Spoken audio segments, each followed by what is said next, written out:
Hello दोस्तों, Nobel bye JPG में आपका स्वागत है। यहाँ पर हम आपको दिलचस्प नोबल से आधारित कहानियाँ पेश है।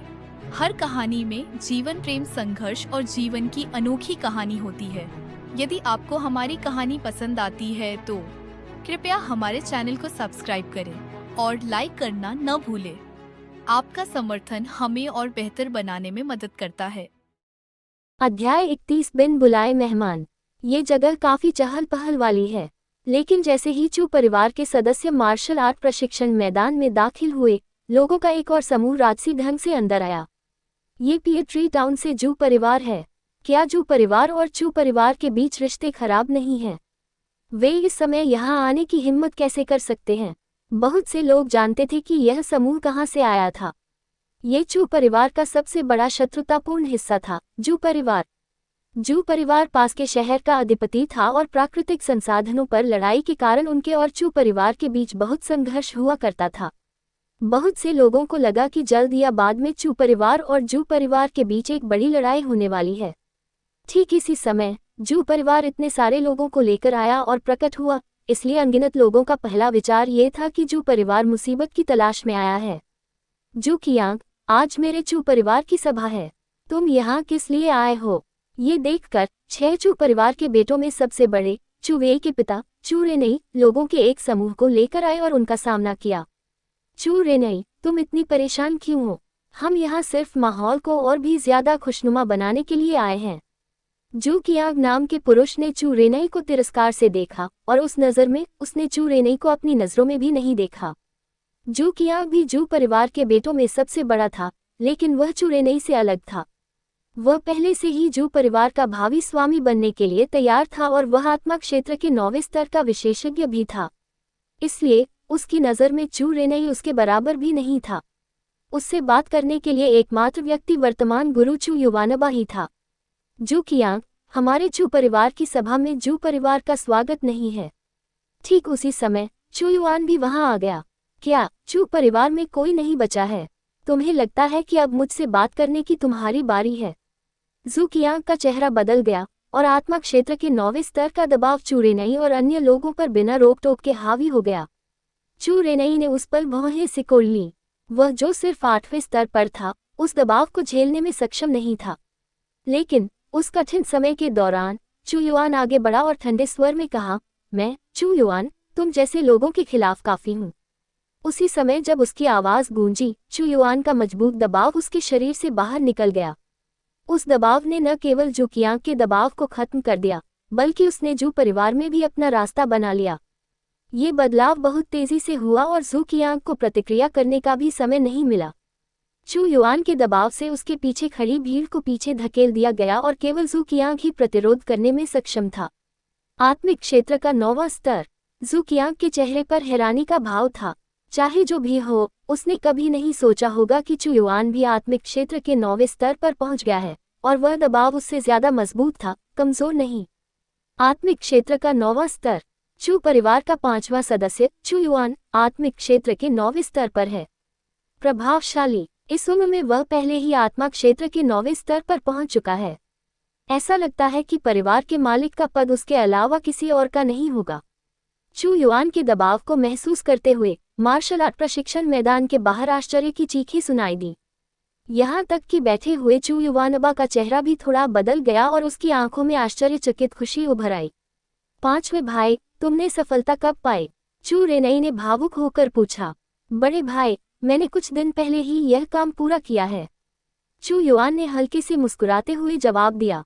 चू युआन हमेशा अपने बड़े भाई के प्रति सम्मान रखता था। यह अच्छा है, आगे बढ़ना अच्छा है। ऐसा लगता है कि मास्टर का स्थान वास्तव में आपके अलावा किसी और का नहीं होगा। चू रेनई मुस्कुराया और चू युआन के कंधों को थपथपाया क्योंकि वह चू युआन के लिए वास्तव में खुश था।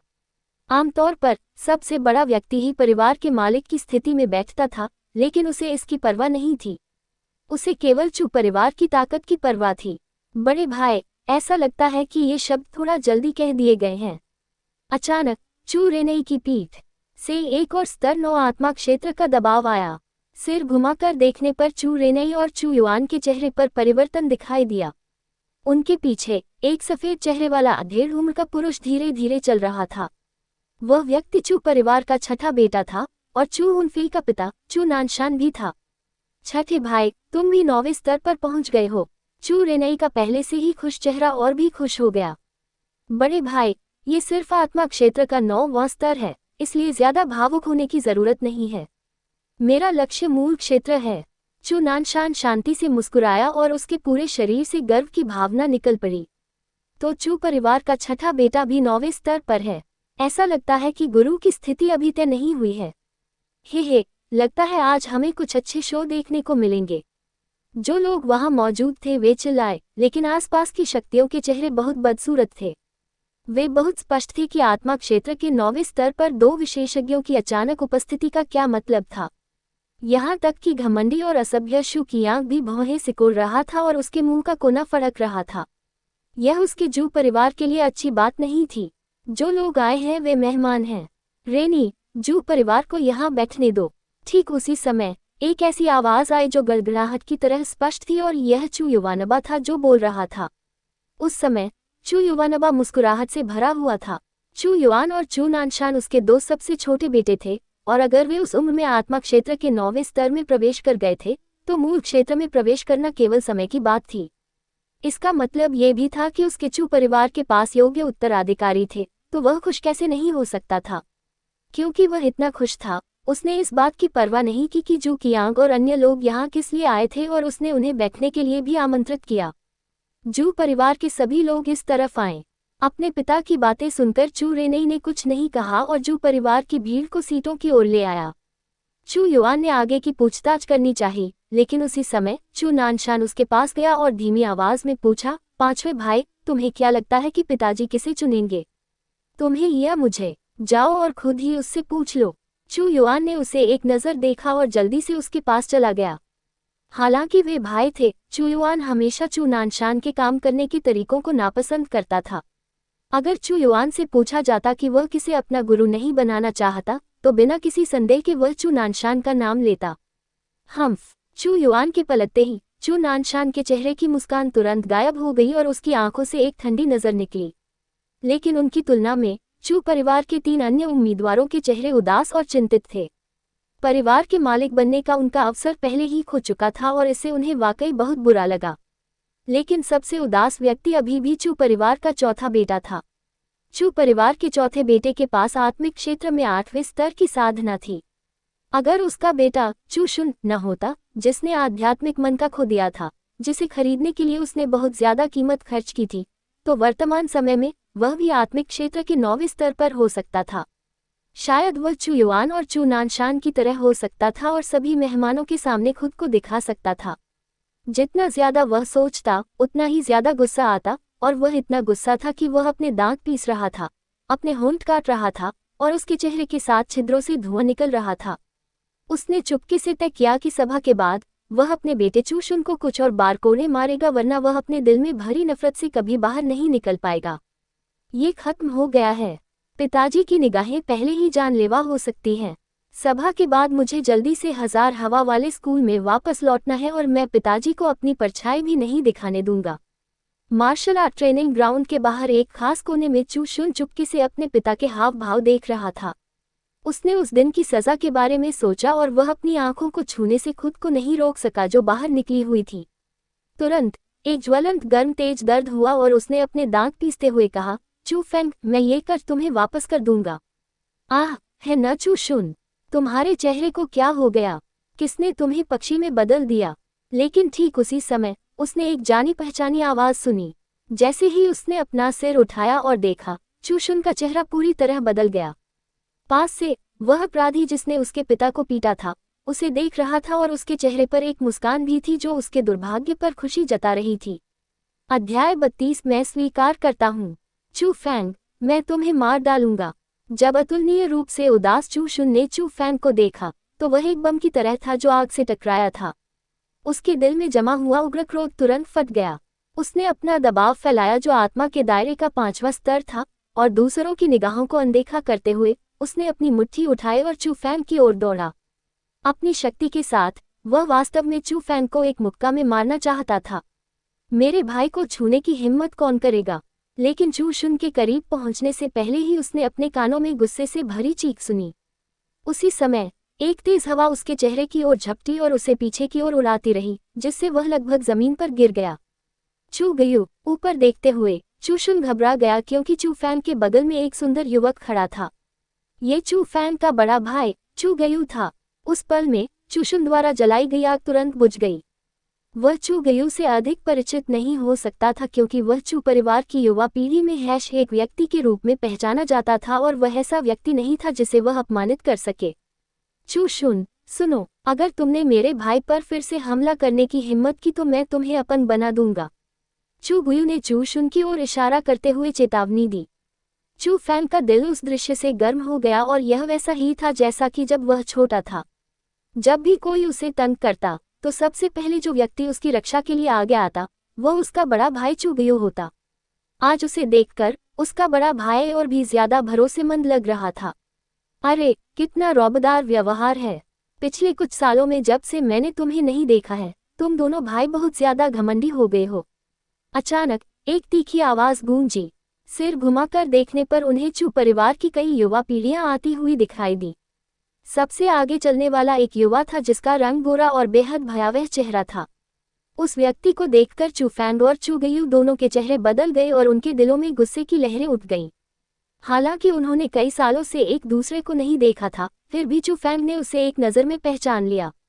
वह वही व्यक्ति था जिसने उन्हें जमीन पर गिरा दिया और उन्हें बुरी तरह से अपमानित किया। चू हुनफे, चू हुनफे, तुम सच में वापस आ गए, और मुझे लगता है कि उस साल के कुछ कर्जों को चुकाने का समय आ गया है।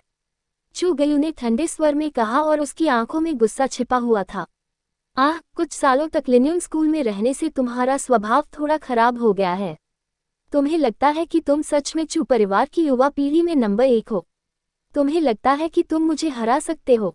चू हुनफे ने चू गयू को तिरस्कार से देखा। तुम्हें पता चल जाएगा कि मैं चू परिवार की युवा पीढ़ी में नंबर 1 हूं या नहीं। चू गयू की आवाज और भी ठंडी हो गई। लोग उसके शरीर से निकलती ठंड को भी महसूस कर सकते थे, क्योंकि वह अपने दिल में गुस्से को बलपूर्वक सहन कर रहा था। बुरा नहीं है, तुम में हिम्मत है। फिर तुम चू फैंग के बारे में क्या सोचते हो? चू हुनफे ने चू फैंग की ओर देखा। मैंने सुना है कि तुम उस दूसरे दर्जे के एजियो ड्रैगन स्कूल में 5 साल तक बाहरी कोर्ट में रहे थे।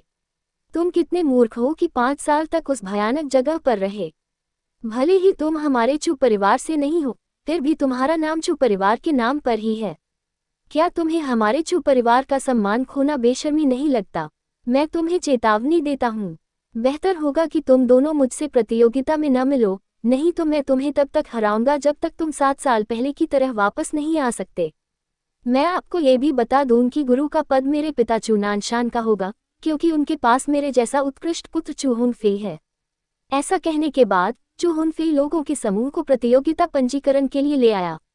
चू गयू पहले तो ऊपर जाकर कुछ कहना चाहता था, लेकिन उसे लगा कि किसी ने उसके कपड़े खींचे हैं। उसने पीछे मुड़कर देखा तो वह चू फैंग था। भाई, ऐसे लोगों को ज्यादा कुछ कहने की जरूरत नहीं है। प्रतियोगिता में उसे जमीन पर लिटा देना ही सबसे अच्छा तरीका है, चू फैंग ने शांति से कहा। चू फैंग को देखते हुए चू गयू खुद को खाली आंखों से घूरने से रोक नहीं सका। उसके दिल में एक अवर्णनीय भावना थी और उसे लगा कि उसका भाई अलग था। जहां तक बारीकियों की बात है तो उसे नहीं पता था कि कहां, लेकिन ऐसा लग रहा था कि उसका पूरा व्यक्तित्व एक गहरे और अप्रत्याशित व्यक्ति में बदल गया था। चू युवानबा के कुछ विनम्र शब्द कहने के बाद चू परिवार की युवा पीढ़ी मार्शल आर्ट प्रशिक्षण मैदान में उतरी। पहली प्रतियोगिता बस ऐसे ही शुरू हुई। चू फैंग ने जो नंबर निकाला था उसे लेकर वह 5वें स्टेज पर चढ़ गया। जैसे ही वह स्टेज पर गया, कुछ अपमानजनक आवाजें भी आने लगीं। ये चू फैंग है न? क्या ये वही व्यक्ति नहीं है जो एजियो ड्रैगन स्कूल में 5 साल तक बाहरी कोर्ट के शिष्य के रूप में रहा था? उसने आखिरकार इस साल आंतरिक कोर्ट में प्रवेश किया।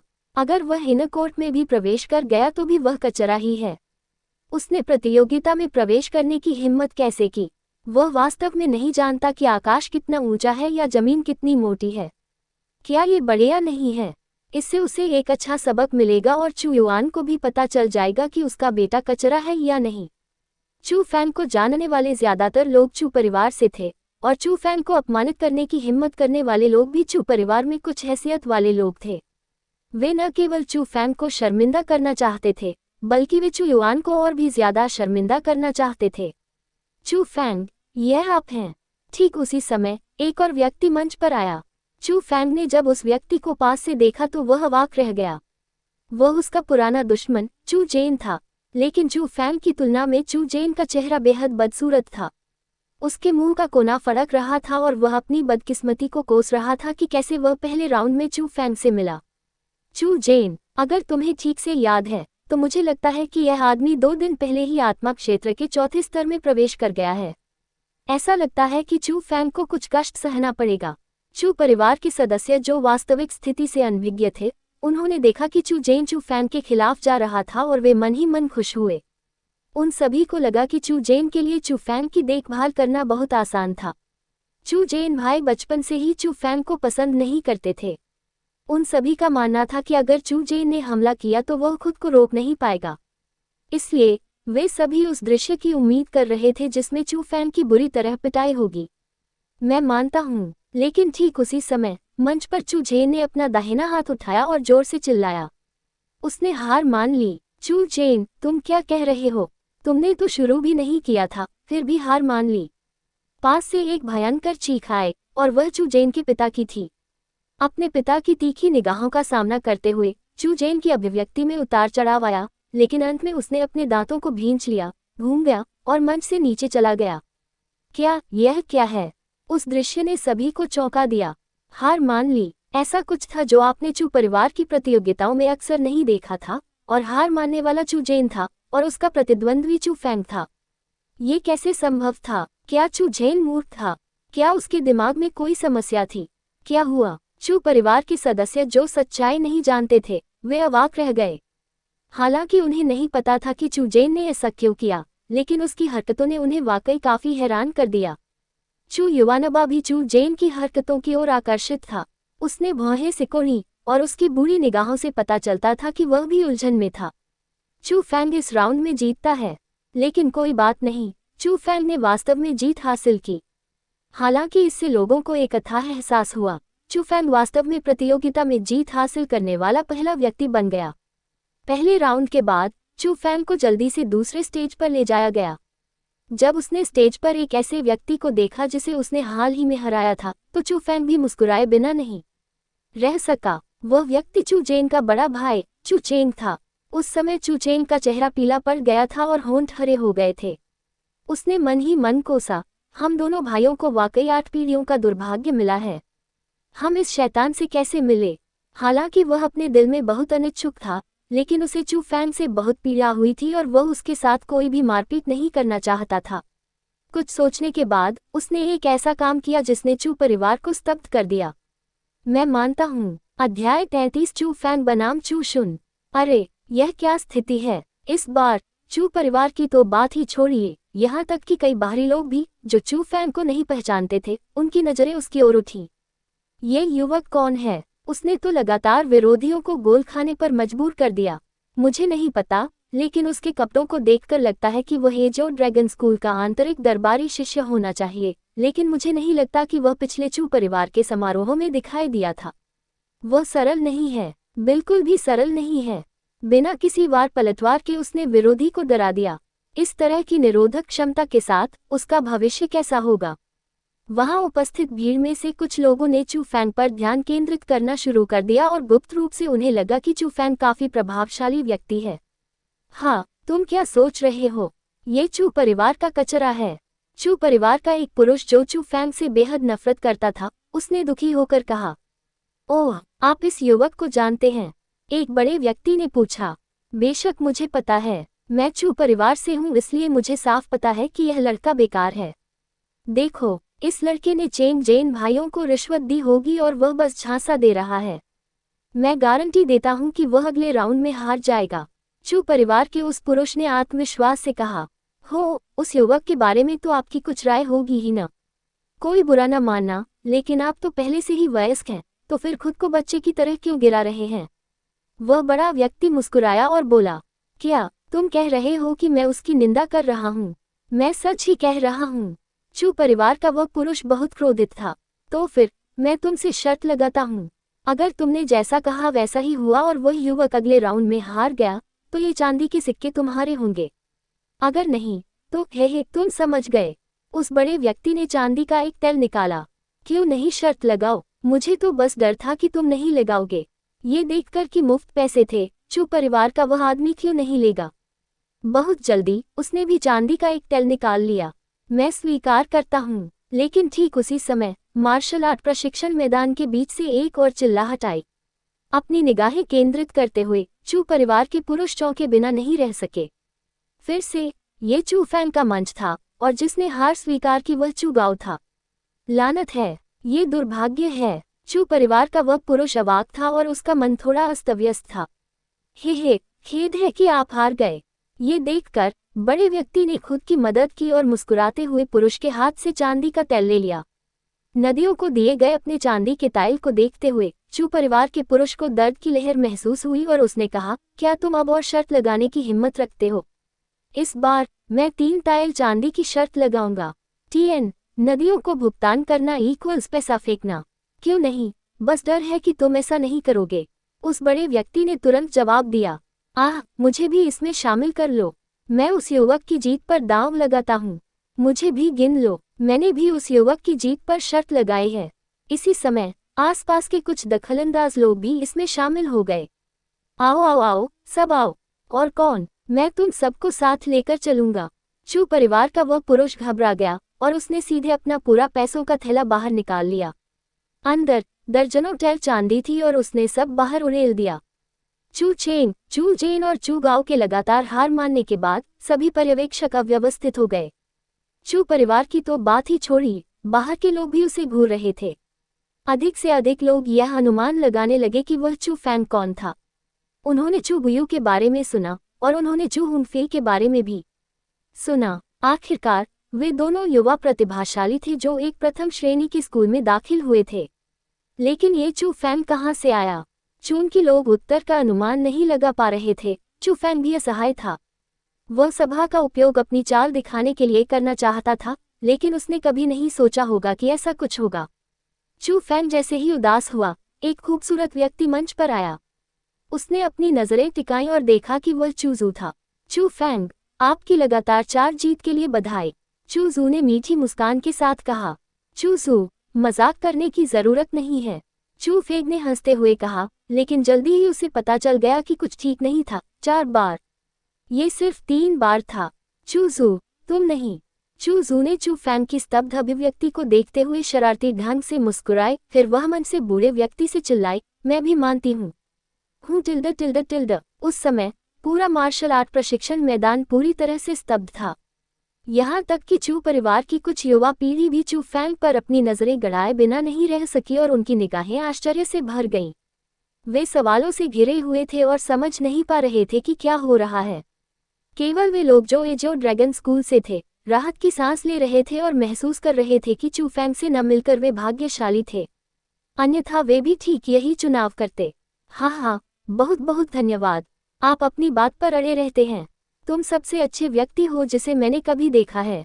उसी समय देखने वाली भीड़ के एक निश्चित क्षेत्र में लोगों का एक बड़ा समूह चू परिवार के पुरुष को घेर रहा था और बिना रोक टोक के उसके हाथ में मौजूद चांदी के सिक्के छीन रहा था। झपटने पर वह खाली हो गया। चू परिवार के उस पुरुष को अपना खाली बैग देखकर रोना आ गया। उसे गहराई से महसूस हुआ कि उसके साथ धोखा हो रहा है।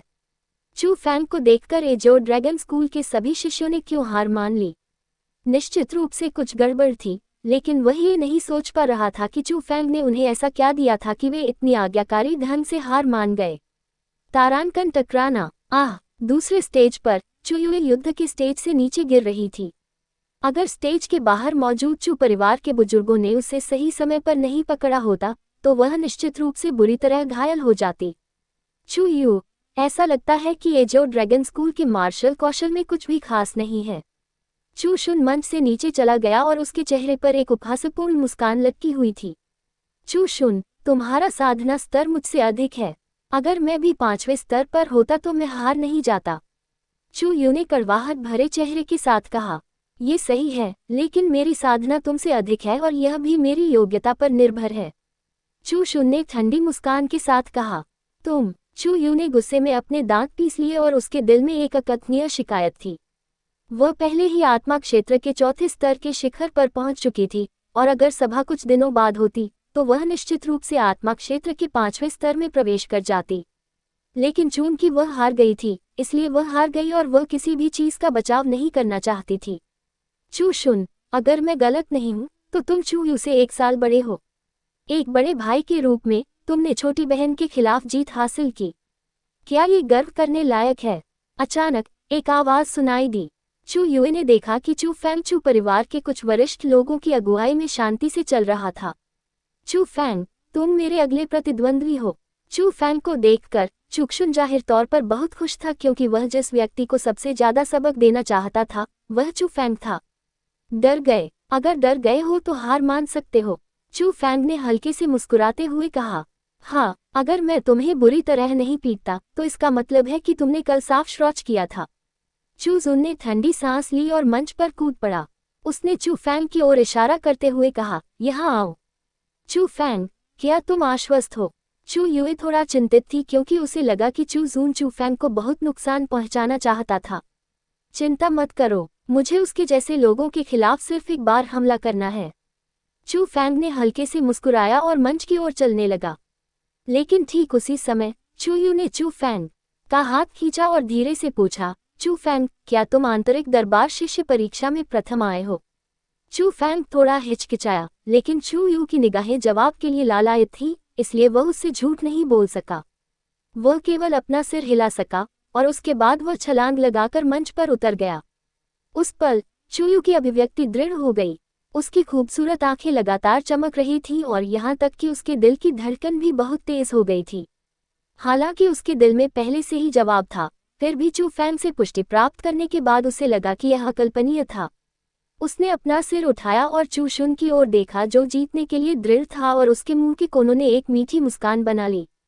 किसी कारण से उसे चू शुन के लिए सहानुभूति का स्पर्श महसूस हुआ। अध्याय 34 सभी को आश्चर्यचकित करना। आखिरकार वह मौका आ ही गया। ये देखकर कि चू फैंग का प्रतिद्वंद्वी चू शुन था, चू परिवार के पुरुष का अवसाद तुरंत हवा में उड़ गया। उसकी जगह एक बेहद खुश चेहरा आ गया। जाहिर है वह जानता था कि चू शुन में किस तरह की ताकत थी। वह आत्मा क्षेत्र के 5वें स्तर पर था और वह चू परिवार की युवा पीढ़ी में शीर्ष 5 में रहने में सक्षम था। चू शुन और चू फैंग के बीच टकराव को देखने के बाद वह बता सकता था कि उन दोनों के बीच अच्छे संबंध नहीं थे। चू शुन निश्चित रूप से हार नहीं मानेगा, इसलिए उसे यकीन था कि चू फैंग हार जाएगा। आह, क्या तुम सब में और अधिक दांव लगाने की हिम्मत है?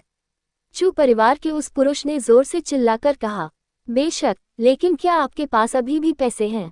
चू परिवार के पुरुष से सभी रजत पदक जीतने वाले लोग हंसे और बोले। हम्फ, क्या तुम मुझे नीची नजर से देख रहे हो? नर ने ठंडे स्वर में कहा और अपनी जेब से 2 सेंट स्पिरिट ग्रास निकाले। जब तक तुम्हारी हिम्मत है, मैं अंत तक तुम्हारे साथ खेलता रहूंगा। उसके हाथ में संत आत्मा घास देखकर आसपास के बहुत से लोग अवाक रह गए। संत आत्मा घास एक उच्च गुणवत्ता वाली आध्यात्मिक औषधि थी और उनमें से एक को 1 टाइल सोने के लिए बेचा जा सकता था। ये 100 टाइल चांदी के बराबर था। चू परिवार के पुरुष ने एक ही बार में 2 जीत हासिल कर ली। ये देखकर कई लोग उसके साथ शर्त लगाने के योग्य भी नहीं थे, लेकिन उसकी शर्त को देखकर ही उन्हें भरोसा हो गया कि वह जीत जाएगा। यही कारण था कि बहुत से लोग उससे ईर्ष्या करते थे, लेकिन उसके साथ शर्त लगाने की हिम्मत नहीं जुटा पाते थे। ऐसा इसलिए था क्योंकि बहुत से लोग इतनी बड़ी शर्त हारने का जोखिम नहीं उठा सकते थे। तुम बहुत साहसी हो, मैं तुम्हारे साथ एक बार और खेलूंगा। लेकिन उस बड़े व्यक्ति ने वास्तव में 2 संत आत्मा घास निकाली और चू परिवार के पुरुष के सामने उसे दिखाया। हे बढ़िया, ये देखकर चू परिवार का पुरुष बहुत प्रसन्न हुआ। बड़े व्यक्ति ने जो गड्ढा खोदा था वह उथला नहीं था और बदला लेने का मौका उसकी आंखों के सामने था। जल्दी देखो, शो शुरू होने वाला है। ठीक उसी समय किसी ने जोर से चिल्लाकर कहा। मंच पर देखते ही देखते चू शुन ने चू फैंग पर भयंकर हमले शुरू कर दिए। हुश हुश, चू शुन चू फैंग के सामने आया और उसने दोनों मुट्ठियों से हमला किया, लेकिन अपने पैरों का इस्तेमाल नहीं किया। एक हमला दूसरे से ज्यादा तेज था और एक मुट्ठी दूसरे के ठीक बाद आई। हवा उसकी मुट्ठियों के घूंसे से पैदा हुई थी और वे साधारण हमले नहीं थे। यह एक भयंकर मुक्केबाजी तकनीक थी, एक रैंप मार्शल कौशल। चू फैंग उन हमलों से दूर बाएं और दाएं झुके जो भयंकर हवा और तूफान की तरह थे। वह छिपे तौर पर आश्चर्यचकित था कि चूजुन उस दक्षता के लिए रैंक 2 कौशल का उपयोग करने में सक्षम था। यह अन्याय नहीं था कि चूयू हार गया। दुख की बात यह है कि उनके लिए ये कौशल सैकड़ों खामियों के समान थे, जो एक झटके में भी काम नहीं आ सकते थे। अचानक चू फैंग ने अपने पीछे हटते कदम रोक दिए और अब और नहीं चकमा दिया। वह बस चुपचाप चू शुन के हमले का इंतजार कर रहा था। अच्छा मौका है, ये देखकर चू शुन ने सोचा कि चू फैंग ने गलती की है। उसने अपनी मुट्ठी कसी और चू फैंग के चेहरे पर मुक्का मारना शुरू कर दिया। उस पल चू फैंग के लिए चिंतित लोगों के पसीने छूट गए। उन्हें डर था कि चू फैंग उस हमले को झेल नहीं पाएगा, क्योंकि अगर आप इंसान होते तो आप महसूस कर सकते थे कि चू शुन के मुक्के में कितनी ताकत है। चू फैंग से नफरत करने वाले लोग बहुत खुश थे। वे बहुत लंबे समय से उस पल का इंतजार कर रहे थे और वे चाहते थे कि चू शुन उसे एक मुक्के से चू फैंग को मार डाले। लेकिन निस्संदेह चू फैंग उन लोगों को निराश करने वाला था। हाँ, अचानक चू फैंग चिल्लाया और उसके शरीर से असीम दबाव फूट पड़ा। उसका एक मुक्का बिजली की तरह था और यह सीधे चू शुन के मुक्के की ओर गया। क्रैक, दोनों मुट्ठियां टकराईं और हड्डियां टूटने की आवाज गूंज उठी। आह! उसी समय चू शुन चिल्लाया और उसने अपना दाहिना हाथ गले से लगा लिया। वह मंच से नीचे लुढ़क गया और दर्द से चीखने लगा। छठा स्तर, आत्मा क्षेत्र। उस क्षण, चाहे वह प्रशिक्षण मैदान के बाहर हो या अंदर, हर कोई हैरान था। यहाँ तक कि चू युवानबा भी अपनी आंखें बड़ी करने से खुद को नहीं रोक सका और उसके चेहरे पर आश्चर्य की लहर दौड़ गई। जहाँ तक चू फैंग के पिता चू युआन का सवाल है, वह अचानक उठ खड़े हुए और उनका शरीर भावनात्मक रूप से कांपने लगा। जिस क्षण चू फैंग ने हमला किया, लगभग सभी लोग महसूस कर सकते थे कि चू फैंग का दबाव आत्मा क्षेत्र का वास्तविक छठा स्तर था।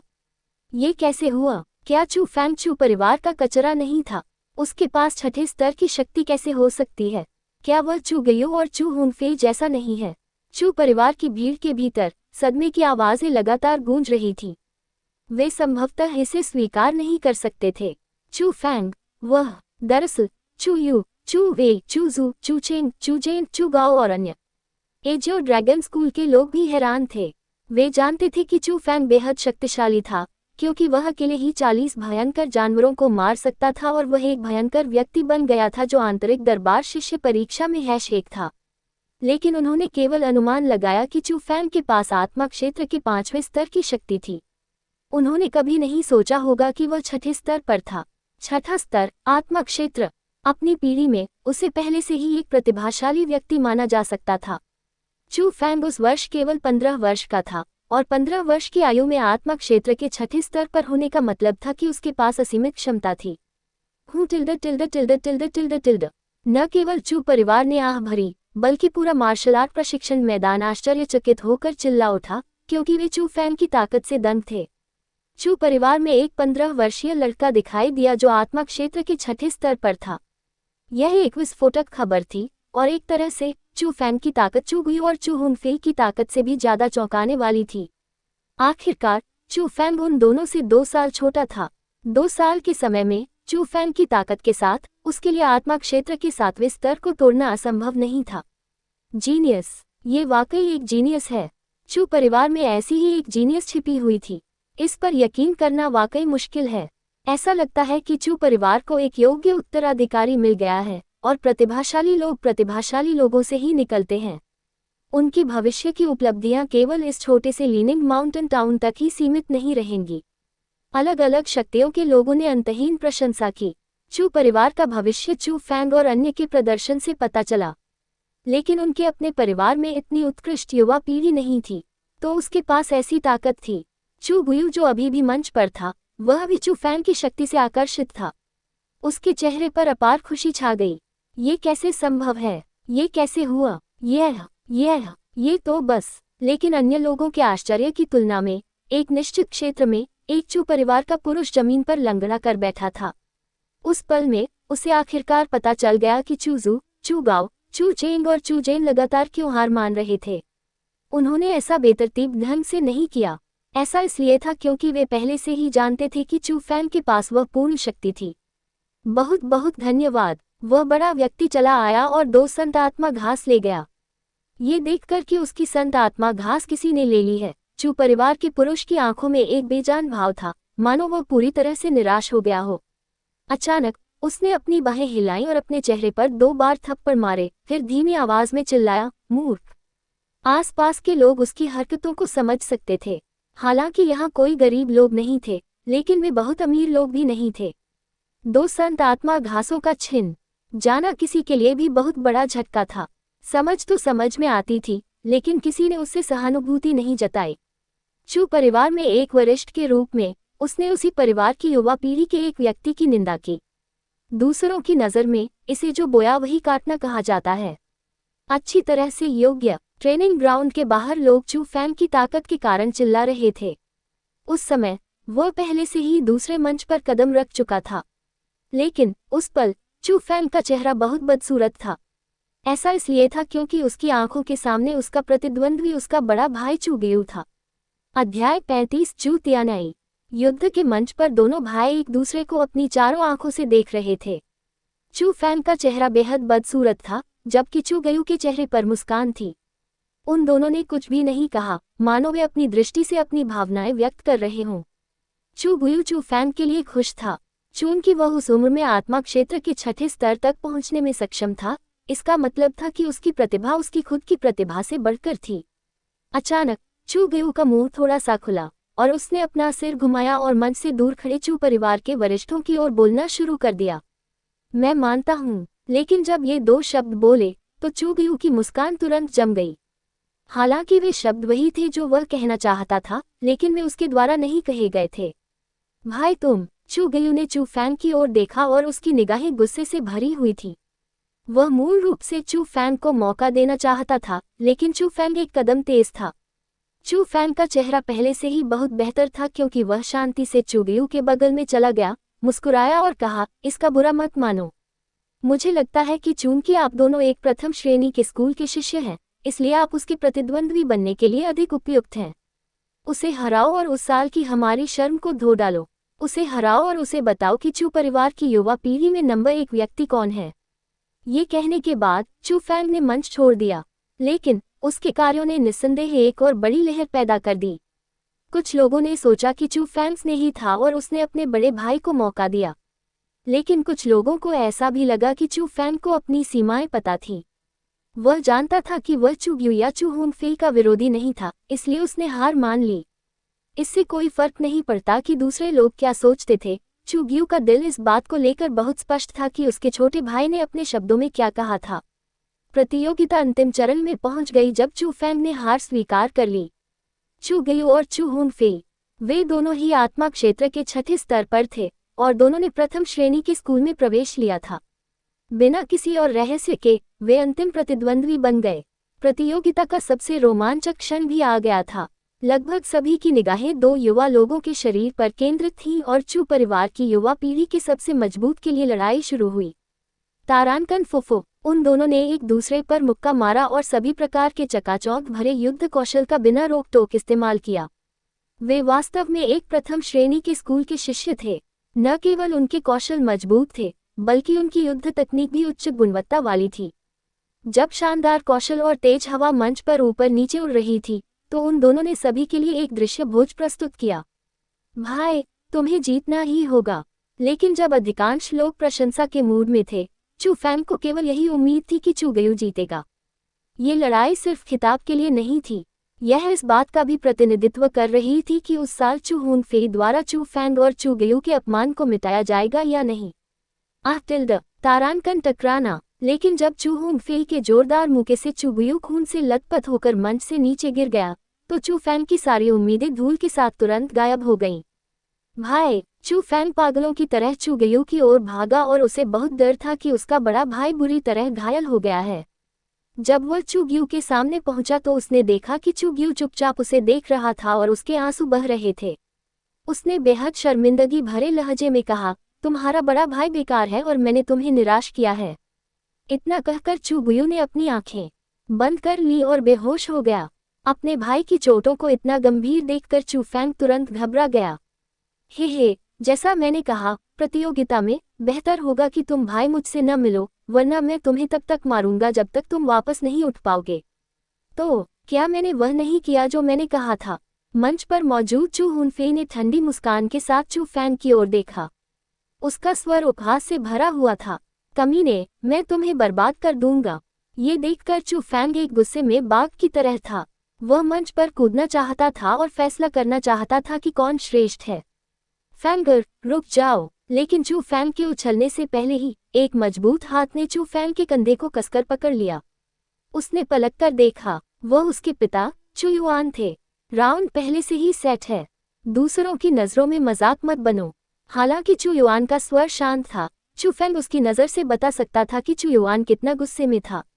ये सही था। कौन पिता अपने बेटे को इस तरह पिता देखकर नाराज नहीं होगा? लेकिन ऐसी परिस्थितियों में उसे अपनी भावनाओं पर काबू रखना था। ये सही है। आज्ञाकारी, अपने पिता की बात सुनो वरना तुम्हारे पिता गुरु के पद का मौका खो देंगे। चू हुनफेई ने मजाक करना जारी रखा। हुनफेई, मेरा सुझाव है कि तुम थोड़ी शालीनता से बात करो। उस घमंडी चू हुनफेई का सामना करते हुए चू युआन का चेहरा ठंडा पड़ गया। पांचवें चाचा, मैं कहाँ गलत हूँ? तथाकथित विजेता राजा है, हारने वाला चोर है। विजेता के रूप में मैं हारने वाले का अपमान कर सकता हूँ। यह मेरा अधिकार है। चू हुनफेई ने निराशा से कहा, ये सही है पांचवें चाचा, मैं सोच रहा हूँ कि आपने पहले ही मास्टर की स्थिति पर अपना मौका खो दिया है। गुस्सा होने की जरूरत नहीं है। अगर किसी को दोष देना है तो अपने दोनों बेटों को ही दोष दो। अगर वे मुझे पीट सकते थे तो मालिक का पद तुम्हारा होता। लेकिन कितनी शर्म की बात है। जीतने वाला मैं चू हुनफेई हूँ, न कि आपके दोनों बेटे। हाँ, चू हुनफेई चलते समय अपनी पागल हंसी को दूर ले गया। उस समय चू फैंग का गुस्सा भड़क रहा था लेकिन वह सिर्फ बर्दाश्त कर सकता था। चू हुनफेई ने जो कर्ज छोड़ा था उसे वह देर सवेर ब्याज समेत वापस कर देगा। लेकिन वह अभी ऐसा नहीं कर सकता था क्योंकि वह सभा के नियमों को नहीं तोड़ सकता था। खास तौर पर अब यह उसके पिता के लिए परिवार के स्वामी को चुनने का महत्वपूर्ण क्षण था, इसलिए वह किसी भी तरह से चू युआन पर बोझ नहीं डाल सकता था। बस इसी तरह प्रतियोगिता का पर्दा गिर गया। चू हुनफेई प्रतियोगिता का विजेता बन गया और जनता की स्वीकृति के साथ चू परिवार की युवा पीढ़ी में नंबर 1 व्यक्ति भी बन गया। स्वाभाविक रूप से चू हुनफेई और उनके पिता चू नानशान इस सभा के सबसे बड़े विजेता बन गए। सभी को लगा कि चू हुनफेई के प्रतियोगिता में प्रथम आने के बाद चू नानशान के लिए परिवार के स्वामी का पद पाने की संभावना और भी बड़ी थी। वास्तव में ऐसा ही था। चू युवानबा ने प्रतियोगिता में प्रथम आने का इनाम व्यक्तिगत रूप से चू हुनफेई को दिया। उन्होंने चू हुनफेई को सभा के बाकी विवरण देखने के लिए अपने बगल में बैठने दिया। उनकी आंखें प्रेम में डूबी हुई थीं। चू परिवार के जूनियर्स में कुछ कौशल है, लेकिन दुख की बात है कि यह केवल चू परिवार तक ही सीमित है। लेकिन जैसे ही चू परिवार ने प्रतियोगिता की समाप्ति की घोषणा की, अचानक उपहास से भरी एक आवाज गूंजी। लोगों ने अपनी निगाहें एकाग्र कर ली और हर कोई खाली निगाहों से देखने से खुद को रोक नहीं पाया। दर्शकों की भीड़ में एक खास जगह पर एक युवक खड़ा था। वह युवक सिर्फ 17 या 18 साल का था, लेकिन उसकी आंखें बहुत गंभीर थीं। वह उस नज़र से चू हुनफेई को घूर रहा था जो चू युवानबा के बगल में खड़ा था। तुम कौन हो? मेरे चू परिवार में इतना क्रूर व्यवहार करने की तुम्हारी हिम्मत कैसे हुई? किसी ने ऊंची आवाज में पूछा। मैं प्रथम श्रेणी के 100 परिवर्तन स्कूल का आंतरिक दरबार शिष्य हूँ। जू तियानई, पियट्री टाउन के जू परिवार से जू कियांग का बेटा। इसके अलावा मैं यहाँ अत्याचारी व्यवहार करने के लिए नहीं आया हूँ। मैं सिर्फ अपने चू परिवार के साथियों से थोड़ा बहुत सीखना चाहता हूँ। जू तियानई ने सार्वजनिक रूप से चू परिवार की युवा पीढ़ी को चुनौती दी, जिससे चू परिवार के बुजुर्ग बेहद नाराज हो गए। एक के बाद एक उन्होंने जू कियांग की आलोचना की। आप सब इतने घबराए हुए क्यों हैं? मेरे बेटे ने यह बात बहुत साफ साफ कह दी है। ये सिर्फ कुछ सीख है, कोई जिंदगी और मौत की लड़ाई नहीं है। लेकिन अगर आपको भरोसा नहीं है और आपको लगता है कि आपके चू परिवार की युवा पीढ़ी में मेरे बेटे शू तियानई के खिलाफ जीतने की क्षमता नहीं है, तो हम अभी यहाँ से जा सकते हैं। शू कियांग ने हल्के से मुस्कुराते हुए कहा। उन शब्दों ने चू परिवार को पूरी तरह से उलझा दिया।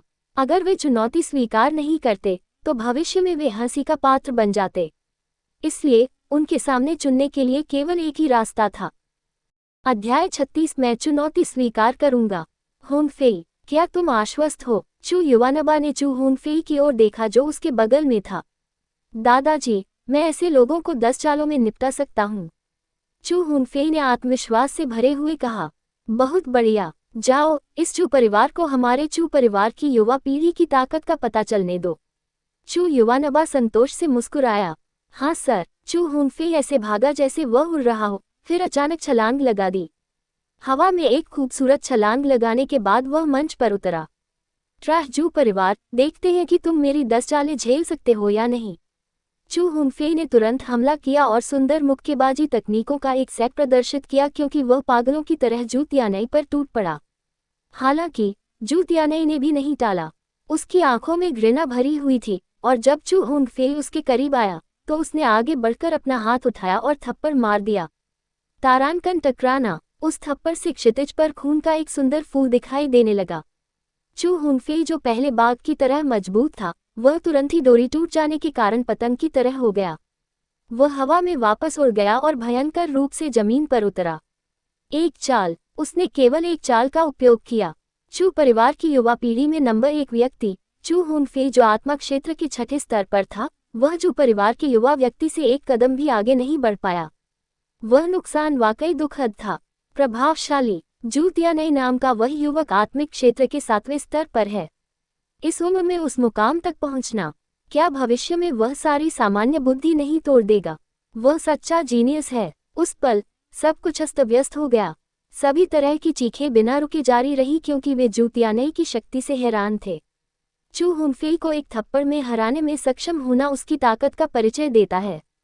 जू कियांग के बेटे में इतनी प्रतिभा है। चू युवानबा का चेहरा पीला पड़ गया था और उसके मुंह के कोने फड़क रहे थे। चू हुनफे न केवल हार गया, बल्कि वो पूरी तरह से हार गया। इसके साथ ही हर कोई जानता था कि चू परिवार की पीढ़ी जू परिवार की युवा पीढ़ी को हराने में असमर्थ थी। वे एक भी हमला नहीं झेल पाए। इससे चू युवानबा को लगा कि उसका चेहरा अस्तित्वहीन हो गया है। उसने अपना पूरा चेहरा खो दिया, लेकिन वह क्या कर सकता था? वह अपने पोते की प्रतिभा की कमी को दोष नहीं दे सकता था, है न? आखिरकार उसके चू परिवार में ऐसे कोई लोग नहीं थे जो इतने शक्तिशाली थे। हाँ, चू परिवार की युवा पीढ़ी तो बस औसत दर्जे की है। जू कियांग अपनी अहंकारी हंसी और जू परिवार के समूह को जू ताइनई के मंच की ओर ले आया। क्या चू परिवार में कोई ऐसा है जो मुझसे लड़ने की हिम्मत रखता है? जू तियानई ने किसी को भी जाने नहीं दिया। उसने चू परिवार की युवा पीढ़ी की ओर तिरस्कार भरी नजर डाली। उस समय हालांकि चू परिवार के सभी लोग बहुत गुस्से में थे, लेकिन किसी ने भी चुनौती लेने की हिम्मत नहीं की क्योंकि वे जानते थे कि वे शू तियानई को हरा नहीं सकते। अगर इसके बावजूद भी वे आगे बढ़ते तो इसका मतलब सिर्फ ये होता कि वे खुद को बदनाम कर रहे थे और लोग उनके बारे में कमतर राय रखते। बस छोड़ दो तियानी, चू परिवार की युवा पीढ़ी में कोई भी तुम्हें नहीं हरा सकता। बस उन्हें जाने दो, जू कियांग ने हंसते हुए कहा, और यह बेहद मजाकिया था। हम ये देखकर कि उन्होंने अपनी बात मनवा ली है, जू तियानी ने ठंडे स्वर में नाक भान सिकुड़ी और जू कियांग के साथ जाने के लिए तैयार हो गई। मैं चुनौती स्वीकार करूंगा। लेकिन उसी समय अचानक एक बिजली जैसी चीख सुनाई दी। उसी समय एक शरीर हवा में उछला और एक सुंदर वक्र के साथ मंच पर मजबूती से उतरा। चू फैंग। मंच पर शब्द देखकर सभी चौंक गए। फैंग वापस आओ, चू युआन जल्दी से चिल्लाया क्योंकि उसे डर था कि चू फैंग भी चू हुनफे जैसी ही स्थिति में होगा। वाकई शर्मनाक है। चू युवानबा का चेहरा हरा हो गया। उसे लगा कि चू फैंग की हरकतों से चू परिवार की बदनामी ही होगी। लड़के, तुम्हें लगता है कि तुम जीत सकते हो? जू तियानई ने घृणा से चू फैंग को देखा और उससे नजरें भी नहीं मिलाईं। जब तुम कोशिश करोगे तो तुम्हें पता चल जाएगा, चू फैंग ने शांति से मुस्कुराते हुए कहा। बहुत बढ़िया। जू तियानई ने आगे छलांग लगाई और तुरंत हवा का एक झोंका आया। पलक झपकते ही वह चू फैंग के सामने पहुंच गया। उसने अभी भी उस थप्पड़ का इस्तेमाल किया और उसने अभी भी उसी जगह निशाना साधा। वह चाहता था कि चू फैंग चू हुनफे की तरह ही दुखी होकर हार जाए। उस पल चू परिवार के कुछ सदस्यों ने अपना सिर घुमाया और बिना कुछ देखे रह गए। उन्हें चू फैंग के लिए दुख नहीं हुआ, लेकिन वे चू फैंग को देखना नहीं चाहते थे, जो चू परिवार का और भी ज्यादा सम्मान खोने वाला था। फुसफुसाहट। लेकिन जैसे ही लोगों ने सोचा कि चू फैंग निश्चित रूप से हार जाएगा, उसका शरीर थोड़ा सा बगल की ओर झुक गया और उसने आसानी से जू तियानी के हमले को चकमा दे दिया। उसके बाद चू फैंग ने जू तियानी के चेहरे पर एक बैकहैंड थप्पड़ मारने का लक्ष्य बनाया। यह चू फैंग की गति बहुत तेज थी और उसे कम आंकने वाला जू तियानी तुरंत चौंक गया। उसने तुरंत अपना दूसरा हाथ लिया और चू फैंग के थप्पड़ को बलपूर्वक रोकना चाहा। लेकिन जैसे ही जू तियानी का हाथ चू फैंग के हाथ को छूने वाला था, चू फैंग का हाथ डगमगाया और अंततः गायब हो गया। अरे वाह, यह एक बहुत ही बढ़िया मार्शल कौशल है। जू तियानी अपने अनुभव के साथ उस पर प्रतिक्रिया करने में सक्षम था। लेकिन तब तक बहुत देर हो चुकी थी क्योंकि चू फैंग की मायावी हथेली पहले ही जू तियानी की छाती पर मजबूती से लग चुकी थी। तारांकन टकराना, टा टा टा, हथेली जमीन पर पड़ी और जू तियानी कुछ कदम पीछे धकेल दिया गया। शक्तिशाली शक्ति ने उसे लगभग मंच से गिरा दिया। देखो, चू फैंग ने वास्तव में जू तियानी पर प्रहार किया। क्या शानदार तकनीक है। वह आत्मा क्षेत्र के 7वें स्तर पर मौजूद व्यक्ति से थोड़ा सा लाभ प्राप्त करने में सक्षम था। हर जगह आश्चर्य की चीखें गूंज उठी और सभी को लगा कि यह अकल्पनीय था। यहाँ तक कि चू परिवार के सदस्य जो चू फैंग से नफरत करते थे, वे भी अपनी आंखें चौड़ी किए बिना नहीं रह सके और उनके चेहरे पर सदमे के निशान उभर आए। वह थप्पड़ जिसने चू हुनफेई को एक ही वार में हरा दिया। चू फैंग ने न केवल उसे चकमा दिया, बल्कि उसने जू तियानी पर एक वार भी किया। इसका क्या मतलब था? कम से कम इसका मतलब यह था कि चू फैंग की शक्ति चू हुनफेई की तुलना में बहुत अधिक मजबूत थी। दूसरों का तो कहना ही क्या, बल्कि चू युवानबा जो पहले क्रोधित था, उसने भी अधिक ध्यान दिया और उसकी निगाहों में आश्चर्य भर गया। थोड़ा कौशल, लेकिन इस बार मैं तुम्हारे साथ नरमी नहीं बरतूंगा। धमाका। जू तियानी अचानक आगे बढ़ा और उसके कदम से मंच भी थोड़ा हिल गया। एक मजबूत बल के साथ वह एक बार फिर चू फैंग के सामने आ गया। दोनों हाथ फैले हुए थे। मुट्ठियों की परछाई हवा में भर गई थी और अपने साथ तेज हवाएं लेकर आ रही थी। वे बारिश के तूफान की तरह थे जो हवा के साथ चल रहे थे। रैंक 3 मार्शल कौशल। भीड़ हैरान थी। वे बता सकते थे कि जू तियानी एक रैंक 3 मार्शल कौशल का उपयोग कर रहा था जिसमें वह माहिर था। चू फैंग संभवतः उस ताकत के अलावा उस तरह के मार्शल कौशल का बचाव नहीं कर सकता था। ये बिल्कुल सही समय पर आया, लेकिन लोगों ने कभी नहीं सोचा होगा कि चू फैंग जू तियानी के भयंकर हमलों से पीछे नहीं हटेगा। उसके दोनों हाथों की हरकत से धीरे धीरे अनगिनत हथेलियां आ गईं। हथेली की हर छाया अतुलनीय रूप से वास्तविक थी। ध्यान से देखने पर ऐसा लगा जैसे चू फैंग के शरीर में अनगिनत भुजाएं उगाई हों। उससे निकलने वाली आभा जू तियानी से भी ज्यादा मजबूत थी। बैंग बैंग बैंग, अनगिनत मुट्ठियां अनगिनत हथेलियों के खिलाफ चली गईं। उस समय किसी के पास फायदा नहीं था क्योंकि वे लड़ रहे थे। तारांकन हूँ टिल्ड टिल्ड। उसी क्षण भीड़ फिर से उबलने लगी। अगर चू फैंग केवल रैंक 3 कौशल का उपयोग करता तो ये ज्यादा नहीं होता, लेकिन उसने रैंक 3 मार्शल कौशल का इस्तेमाल उस स्तर तक किया जिससे वह जू तियानी के बराबर हो गया। ये जानना जरूरी था कि वह सिर्फ 6ठे स्तर पर था जबकि उसका प्रतिद्वंद्वी 7वें स्तर पर था। यह चू फैंग वास्तव में इस कौशल का उपयोग कर रहा है। थोड़ी देर तक देखने के बाद चू वेई को अचानक समझ में आ गया और उसके चेहरे पर आश्चर्य गहरा हो गया। वे चू फैंग कौन सा हुनर इस्तेमाल कर रहा है? अचानक उसके बगल में एक बूढ़े आदमी की आवाज गूंजी। सिर उठाकर देखने पर पता चला कि वह चू युवानबा था। चू युवानबा के चेहरे पर भी आश्चर्य था, लेकिन जिस निगाह से वह चू फैंग को देख रहा था वह उत्तर की लालसा से भरी थी। अध्याय 37 सभी को चौंका देने वाला। मूल चरण के विशेषज्ञ के रूप में चू युवानबा ने यह भी पता लगाया कि चू फैंग भी रैंक 3 कौशल का उपयोग कर रहा था और यह जू तियानी द्वारा उपयोग किए जा रहे कौशल की तुलना में बहुत अधिक रहस्यमय था। उनके अनुभव के अनुसार इस तरह के कौशल को सीखना बहुत कठिन था। फिर भी चू फैंग को ऐसा लग रहा था कि उसने पहले ही इसमें महारत हासिल कर ली है। इसलिए आश्चर्यचकित होने के अलावा वह ये जानना चाहता था कि यह किस तरह का कौशल था। दादाजी, अगर मैं गलत नहीं हूँ तो चू फैंग जिस कौशल का उपयोग कर रहा है वह है जो ड्रैगन स्कूल के पूरे आंतरिक प्रांगण इल्यूजनरी पाम में प्रशिक्षित करने के लिए सबसे कठिन कौशल है। चू वेई ने गंभीरता से कहा, क्या पूरे आंतरिक प्रांगण में प्रशिक्षण के लिए ये सबसे कठिन कौशल है? मैंने कभी नहीं सोचा था कि यह लड़का इतना प्रभावशाली था। चू युवानबा ने ठंडी हवा में सांस ली। सिर्फ इतना ही नहीं दादाजी, इस साल के इनकोर्ट शिष्य परीक्षा में एक भयंकर व्यक्ति था जिसने अकेले ही 40 भयंकर जानवरों से युद्ध किया। सभी शिष्यों के आने से पहले उसने सभी भयंकर जानवरों को मार डाला और प्रथम होने का इनाम लिया। और हमें लगता है कि वह उग्र व्यक्ति चू फैंग है, चू वेई ने बताना जारी रखा। चू वेई की बातें सुनकर चू युवानबा का चेहरा एक बार फिर बदल गया और वह इतना हैरान हो गया कि वह बोल भी नहीं पाया। उसने तुरंत चू फैंग की ओर देखा, लेकिन उसकी नज़र बिल्कुल अलग थी। उस पल उसके दिल में एक विचार आया, शायद चू फैंग वास्तव में चू परिवार का चेहरा वापस पाने में सक्षम था। इससे पहले उसने कभी नहीं सोचा होगा कि चू परिवार का चेहरा इस बच्चे के ठीक होने पर निर्भर करेगा।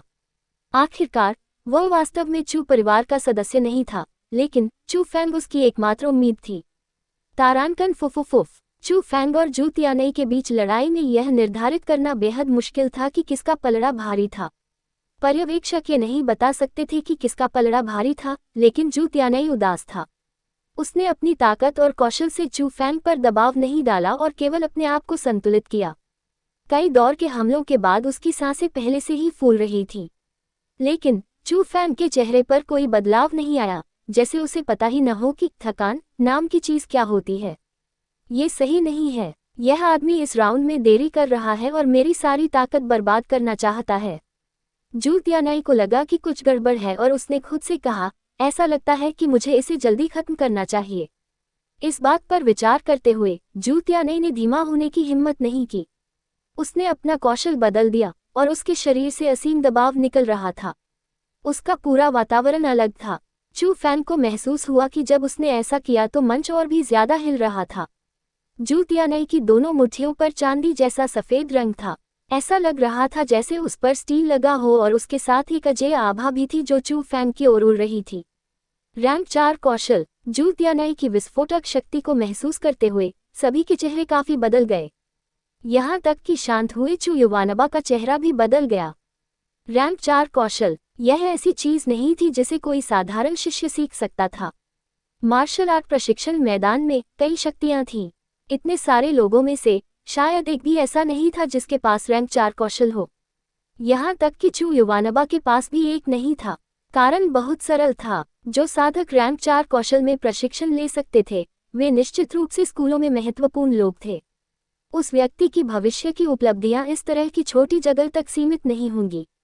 इसके अलावा न केवल रैंक 4 कौशल प्राप्त करना बेहद कठिन था, बल्कि उनमें प्रशिक्षण लेना भी बहुत मुश्किल था।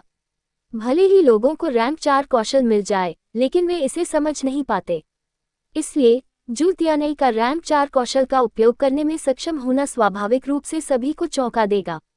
यद्यपि उन्होंने रैंक 4 कौशल की पूरी शक्ति प्रदर्शित नहीं की, लेकिन उन्हें एक प्रतिभाशाली व्यक्ति कहा जा सकता है क्योंकि वह इस सीमा तक इसका उपयोग करने में सक्षम थे।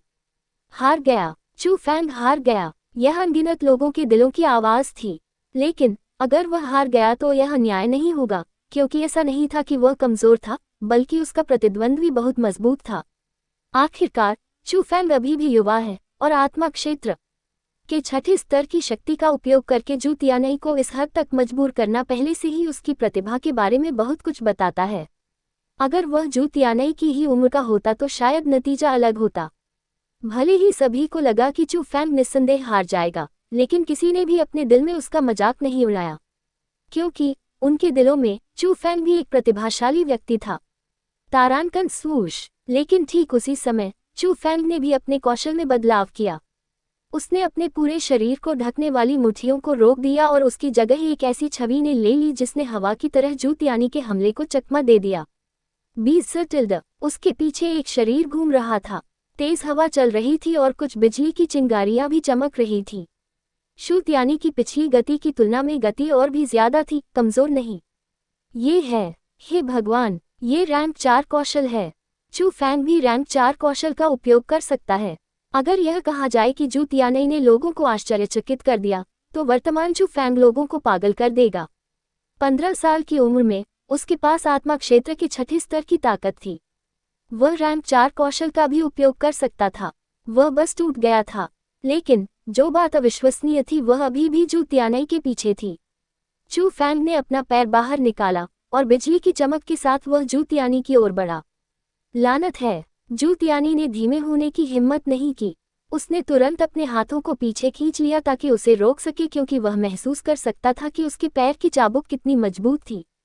फुसफुसाहट, लेकिन उसने कभी नहीं सोचा होगा कि चू फैंग अचानक अपने बिजली की गति वाले पैर को पीछे खींच लेगा। चू फैंग ने अपने हमले का कोण बदल दिया और जू तियानई की कमर पर निशाना साधा और फिर अपने पैर से लात मारी।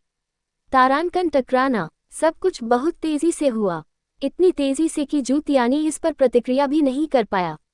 चू फैंग के पैर ने उसकी कमर पर जोर से लात मारी और कुछ चटकने की आवाज के साथ जू तियानी उछलकर मंच से नीचे गिर गया।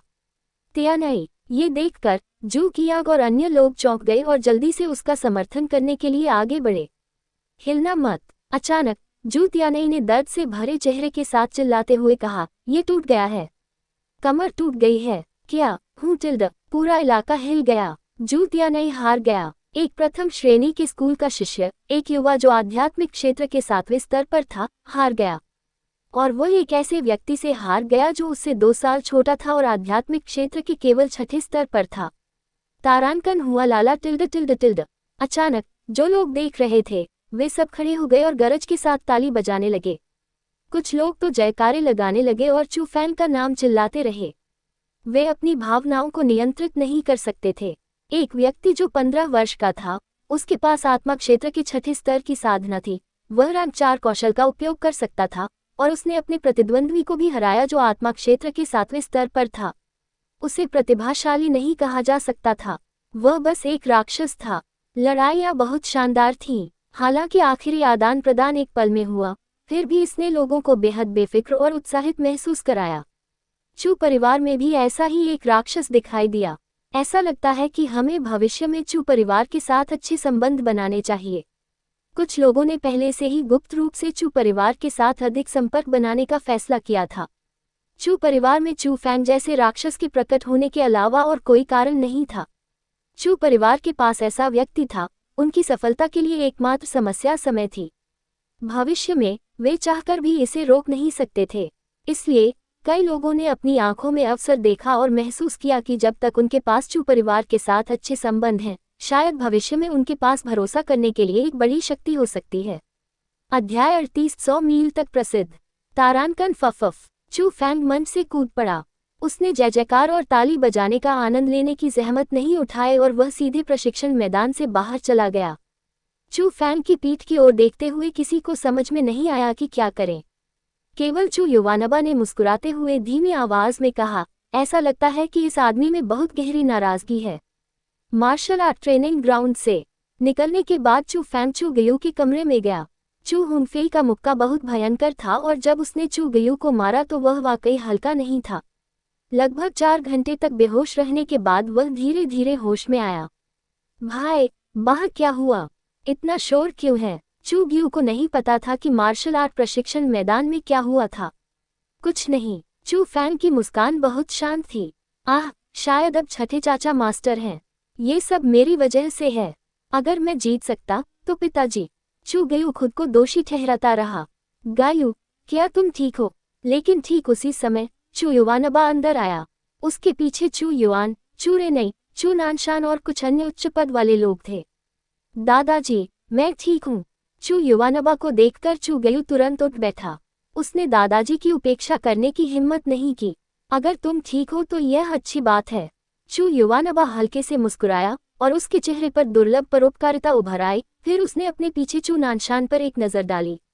ये देखकर चू नानशान ने थोड़ी शर्मिंदगी के साथ कहा, ग्यू, ये सब इसलिए हुआ क्योंकि उस बच्चे हुनफेई ने अनुचित तरीके से हमला किया था। लेकिन इसे दिल पर मत लेना क्योंकि अब उसकी चोटें तुम्हारी चोटों से ज्यादा गंभीर हैं। क्या? चू हुनफेई भी घायल हो गया? चू गयू थोड़ा स्तब्ध था। आह! चू नानशान कड़वी हंसी हंसा, लेकिन कुछ और नहीं कहा और चू फैंग को अर्थपूर्ण ढंग से देखा। चू नानशान की निगाहों का अनुसरण करते हुए चू गयू पहले तो शून्यता से देखता रहा, लेकिन कुछ ही देर बाद ऐसा लगा जैसे उसे कुछ याद आ गया हो और उसके चेहरे का रंग बदल गया क्योंकि वह आश्चर्यचकित था। ठीक उसी समय चू युवानबा भी बोला, फैंग, आज के लिए धन्यवाद, वरना हमारे चू परिवार का चेहरा वास्तव में जू परिवार द्वारा रौंद दिया गया होता। चू युवानबा ने बोलते हुए अपनी जेब से 10 संत आत्मा घास निकाली और चू फैंग को दे दी। ये देखकर हर कोई हैरान रह गया। प्रतियोगिता में प्रथम स्थान प्राप्त करने का इनाम केवल 2 संत आत्मा घास थे, लेकिन अब चू युवानबा ने 10 ले लिए। यह कोई छोटी संख्या नहीं थी। दादाजी, इसका क्या मतलब है? चू फैंग ने न समझने का नाटक किया।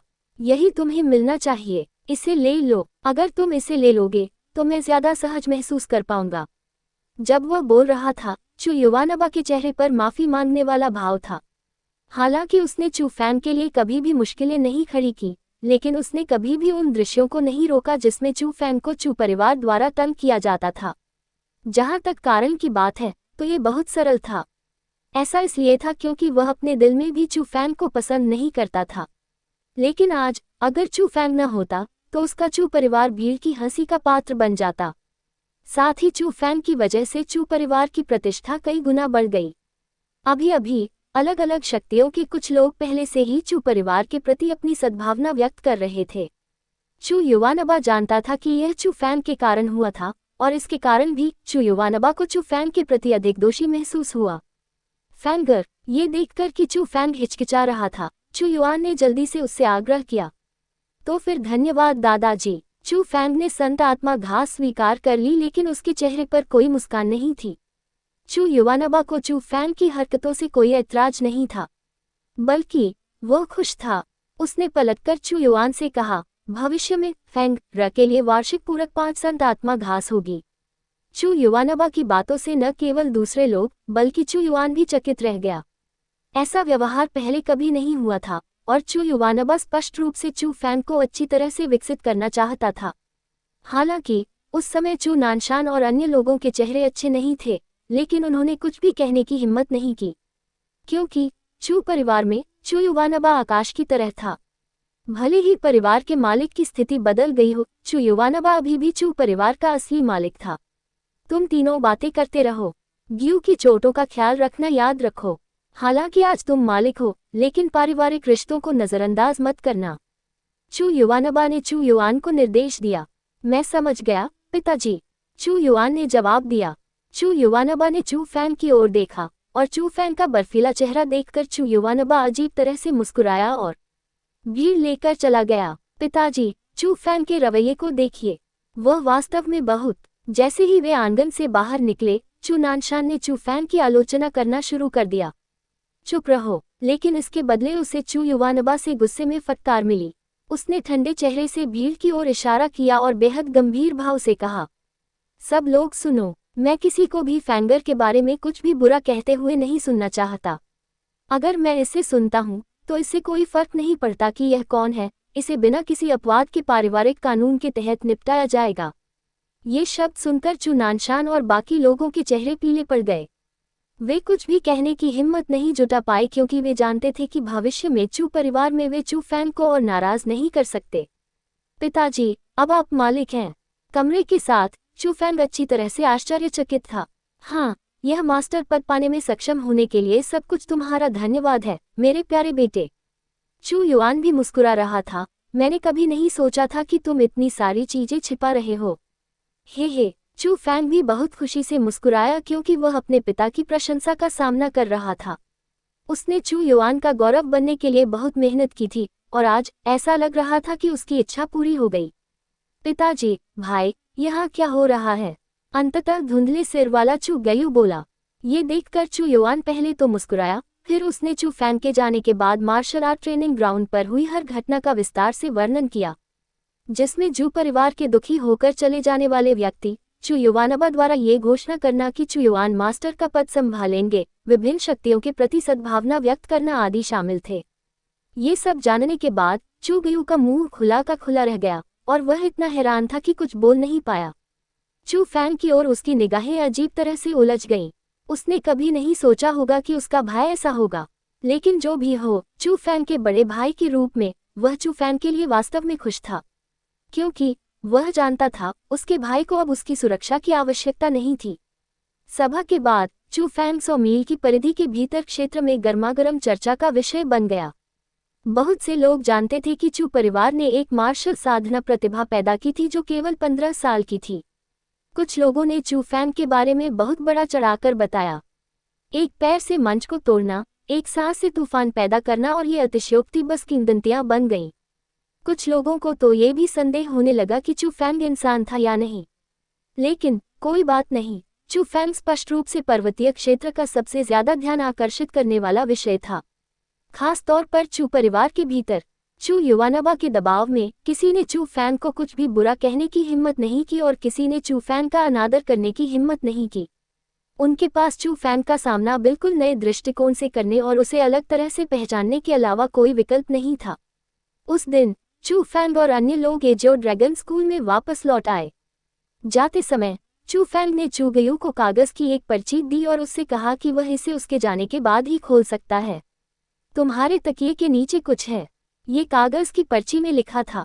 चू फैंग और घोड़ों पर सवार अन्य लोगों को देखते हुए, जो धीरे धीरे आगे बढ़ते जा रहे थे, चू ग्यू ने असहाय होकर अपना सिर हिलाया। उसे नहीं पता था कि उसका भाई उसे किस घेरे में ले जा रहा था, लेकिन अपने कमरे में वापस आने के बाद उसने फिर भी उत्सुकता से अपना तकिया उठाया। चू गयू के चेहरे पर शांत भाव था क्योंकि उसने तकिया उठाया था क्योंकि यह महत्वपूर्ण नहीं था, लेकिन उसका चेहरा तुरंत लहरों की तरह बदल गया क्योंकि उसके तकिए के नीचे 10 संत आत्मा घास थे। चू फैंग के लिए ये संख्या ज्यादा नहीं थी, जिसने 2 आध्यात्मिक मोतियों और दर्जनों संत आत्मा घासों को परिष्कृत किया था, लेकिन चू गयू के लिए यह एक बड़ी संख्या थी। आह! चौंकने के बाद चू ग्यू अचानक हंसा। उसने एजियो ड्रैगन स्कूल की दिशा में देखा और बुदबुदाया, ऐसा लगता है कि अब से बड़े भाई को छोटे भाई पर निर्भर रहना पड़ेगा। अध्याय 39 शक्ति प्रदर्शित करना। चू फैंग ने चू परिवार के लिए बहुत बड़ी सेवा की थी, इसलिए चू युवानबा चू फैंग के विकास पर ध्यान केंद्रित करना चाहता था। चू परिवार में हर कोई इस बारे में जानता था, इसलिए चू फैंग के प्रति उनका रवैया भी बदल गया। एजियो ड्रैगन स्कूल की ओर वापस जाते समय चू फैंग के प्रति शत्रुतापूर्ण लोग उसके करीब आने की पहल करने लगे, लेकिन चू यू के अलावा चू फैंग का रवैया उनके सामने न तो ठंडा था और न ही गर्म। चू फैंग और चू यू को एक साथ मजाक करते, खेलते और जीवंत होते देखकर कई लोग चू यू से ईर्ष्या करने लगे और साथ ही साथ चू फैंग के प्रति अपने कार्यों पर पछतावा भी करने लगे। उनकी अंतड़ियां भी हरी हो गईं, लेकिन वे केवल पछता सकते थे क्योंकि दुनिया में एकमात्र ऐसी चीज नहीं थी जो पछतावे की दवा थी। TN आंतें हरी हो जाती हैं। योजक चिन्ह ग्रेटर दैन आंतें केवल मरने के बाद ही हरी होती हैं, इसलिए ये कहना अतिशयोक्ति होगी कि वे पछतावे से मर गईं। चू यू, अगर तुम्हारे पास कुछ है तो मुझे ढूंढना याद रखना। तुम्हें पता है कि मेरा घर कहाँ है। एजियो ड्रैगन स्कूल में पहुंचने के बाद चू फैंग ने केवल चू यू को अलविदा कहा और दूसरों की भावनाओं की परवाह किए बिना वह करते हुए चला गया। चू वेई की अभिव्यक्ति बहुत जटिल थी जब उसने चू फैंग की पीठ को देखा। वह वास्तव में चू फैंग से कहना चाहता था, चू फैंग, चू एलायंस में शामिल हो जाओ। अगर तुम चाहो तो एलायंस के प्रमुख का पद भी ले सकते हो। लेकिन वह ऐसा नहीं कह सकता था क्योंकि वह जानता था कि उसके पास ऐसा कहने के लिए कोई चेहरा नहीं है। साथ ही वह ये भी जानता था कि अगर उसने ऐसा कहा भी तो चू फैंग अंदर नहीं आएगा। यहाँ तक कि उसे लगा कि चू फैंग चू गठबंधन के लायक नहीं है। चू फैंग जो आत्मा क्षेत्र के 7वें स्तर पर मौजूद व्यक्ति को हराने में सक्षम था। यहाँ तक कि पूरे आंतरिक प्रांगण में भी उसे निश्चित रूप से उत्कृष्ट के रूप में देखा जा सकता था। चू फैंग सीधे अपने निवास पर वापस नहीं आया। वह आंतरिक अदालत के मिशन चयन स्थान पर आया। आंतरिक प्रांगण के शिष्यों को काफी स्वतंत्रता थी, लेकिन बहुत से लोग अभी भी स्वेच्छा से साधना करने के लिए स्कूल में बने रहे क्योंकि एजियो ड्रैगन स्कूल बड़ी मात्रा में साधना संसाधन प्रदान कर सकता था। वार्षिक आध्यात्मिक औषधि शिकार के अलावा इस मिशन चयन स्थान को साधना संसाधन प्राप्त करने का एकमात्र मार्ग कहा जा सकता है। जैसा कि नाम से ही स्पष्ट है, तथाकथित मिशन चयन स्थान पर सभी प्रकार के मिशनों का चयन किया जाएगा तथा उन्हें पूरा करने के बाद उचित पुरस्कार दिया जाएगा। कुछ मिशन हल्के थे और कुछ मिशन ज्यादा गंभीर थे। हल्के मिशन लोगों के लिए सामान ढूंढने या काफिले की सुरक्षा करने वाले थे, जबकि ज्यादा गंभीर मिशन राक्षसों को मारने या लड़ाई में मदद करने वाले थे। मिशनों के लिए इनाम के तौर पर स्वाभाविक रूप से वे कठिनाई से संबंधित थे। ये सारे मिशन इतने सरल क्यों हैं? चू फैंग मिशन चयन स्थान के मुख्य हॉल में खड़ा था और अपने हाथ से अपनी थोड़ी को सहारा दे रहा था। उसने मिशन बोर्ड पर टंगी मिशन प्लेटों पर बार बार नजर डाली, लेकिन काफी देर तक देखने के बाद भी उसे कोई ऐसी प्लेट नहीं मिली जो उसे पसंद आए हो। अपने शरीर में दिव्य बिजली की वजह से अगर चू फैंग अपने साधना स्तर को बढ़ाना चाहता था तो उसे जितनी आध्यात्मिक ऊर्जा की आवश्यकता होती वह बढ़ती जाती। ये केवल कुछ संत आत्मा घासों द्वारा हल नहीं किया जा सकता था। इसलिए चू फैंग ने अपना वर्तमान लक्ष्य आध्यात्मिक मोतियों पर रखा। लेकिन पूरे मिशन बोर्ड को देखने के बाद एक मिशन के लिए सबसे बड़ा इनाम केवल कुछ संत आत्मा घास थे। आध्यात्मिक मोती, इसके बारे में सोचने की भी जरूरत नहीं है। आह, ऐसा लगता है कि मैं सिर्फ छोटी छोटी चीजों को जोड़कर महान चीजें बना सकता हूँ। इस बात पर सोचते हुए चू फैंग ने एक पागलपन भरा फैसला किया। उसने अपनी बांह हिलाई और पागलपन से मिशन बोर्ड पर मौजूद सभी उच्च कठिनाई वाले मिशन प्लेट्स को अपने हाथों में पकड़ लिया जो सेंट स्पिरिट ग्रास को पुरस्कृत करते थे। अरे वाह, देखो वह लड़का क्या कर रहा है। क्या वह पागल है? वह यहाँ परेशानी खड़ी करने नहीं आया है ना? चू फैंग की हरकतों ने निस्संदेह लोगों का ध्यान आकर्षित किया। उनकी नज़र में चू फैंग की उम्र के हिसाब से वह ज़्यादा से ज़्यादा आध्यात्मिक क्षेत्र के चौथे स्तर पर होगा। उच्च कठिनाई वाले मिशनों को पूरा करने के लिए कम से कम आध्यात्मिक क्षेत्र के छठे स्तर की आवश्यकता होती थी, जो वह नहीं कर सकता था। इसलिए हर किसी को लगा कि अगर चू फैंग पागल नहीं था तो वह परेशानी खड़ी कर रहा था। लेकिन आखिरकार सीमित उच्च कठिनाई वाले मिशन थे, इसलिए संत आत्मा घास को पुरस्कृत करने वाले सभी मिशनों को पूरा करने के बाद चू फैंग ने मध्यम कठिनाई वाले मिशनों पर अपनी नज़र डाली। अगर चू फैंग पागलपन से उच्च कठिनाई वाले मिशन प्लेट्स लेता तो ये केवल उनका ध्यान आकर्षित करता, लेकिन अगर चू फैंग मध्यम कठिनाई वाले प्लेट्स की ओर अपना हाथ बढ़ाता तो यह उनकी नफरत को आकर्षित करता। ओई, तुम क्या कर रहे हो? क्या तुम्हें कोई परेशानी है? अचानक किसी ने चिल्लाकर कहा। चू फैंग ने भौहें सिकुड़ी और उस व्यक्ति की ओर देखा जिसने उस पर चिल्लाया था। तभी उसे पता चला कि वह उस व्यक्ति को जानता था।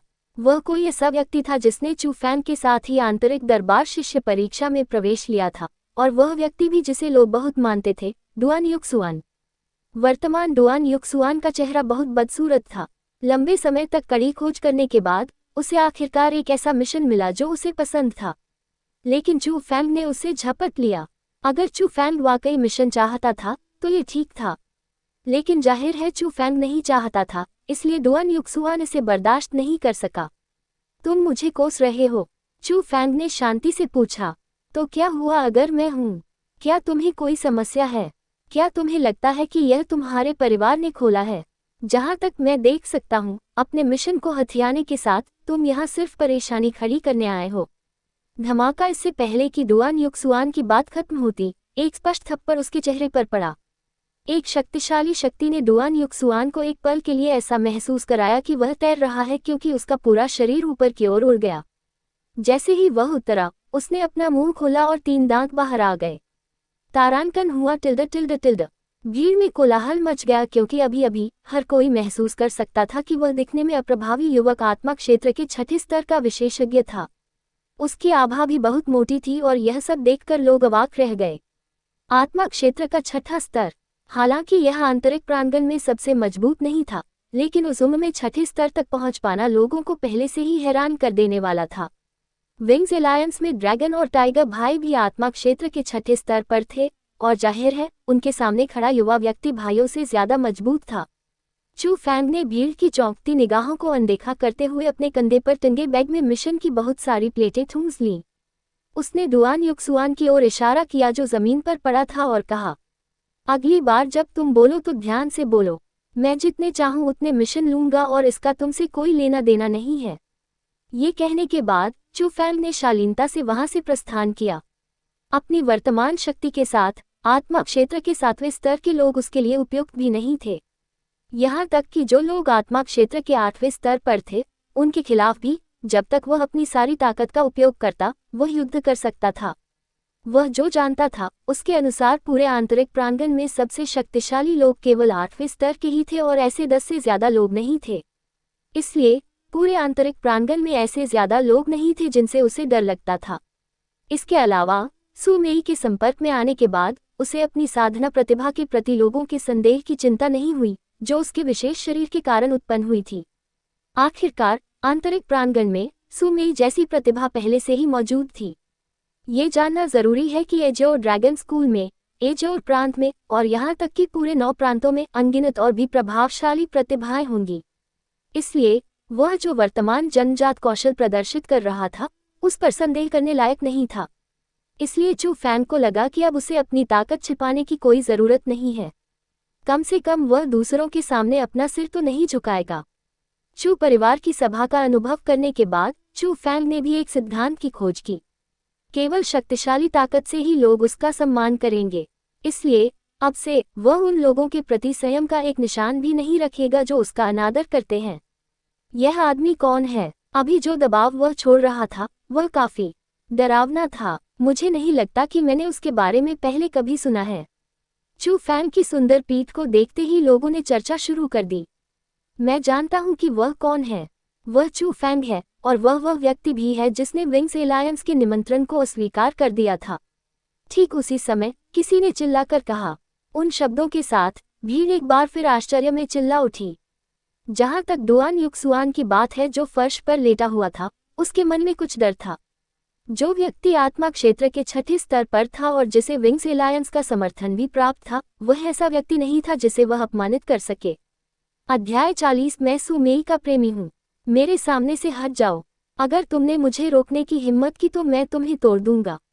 लेकिन जैसे ही चू फैंग मिशन चयन स्थान से बाहर निकला, उसने एक लड़की की तीखी आवाज सुनी, सु मेई। उस आवाज को सुनकर चू फैंग घबरा गया।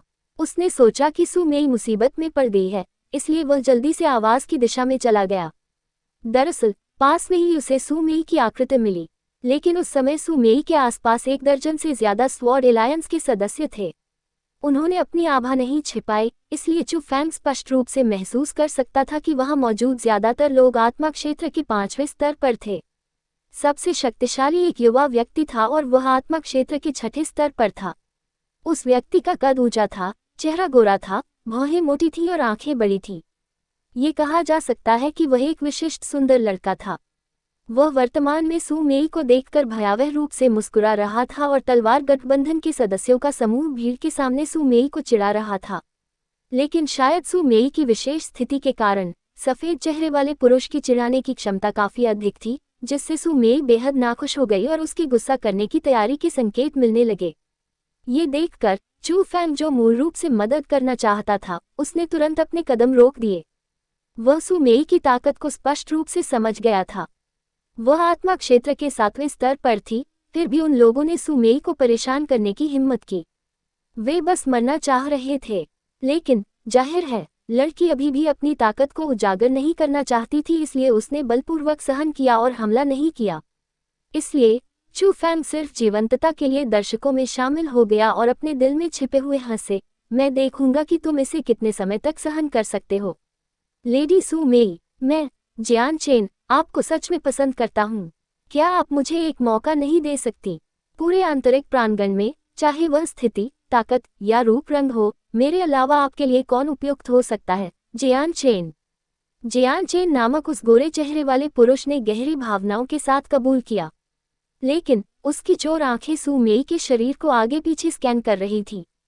जब उसने एक आकर्षक क्षेत्र देखा तो वह अपने होठों को चाटने से खुद को रोक नहीं सका।